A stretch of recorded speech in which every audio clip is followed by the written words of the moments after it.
How to uninstall Phoenix browser from Android phone. You may be looking for how to uninstall the Phoenix browser that comes in with some Android devices like Techno and Infinix, but you're finding it difficult on how you can do that.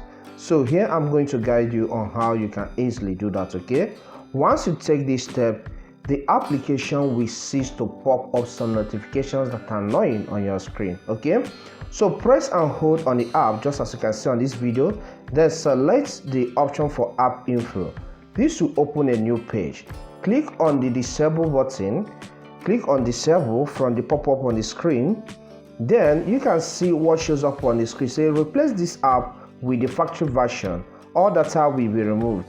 Click on cancel. Okay, so once you do this, you'll find out that this app is disabled or deleted. In fact, it's made inactive on your phone. So if you scroll down the whole screen, you can see this app is no longer there.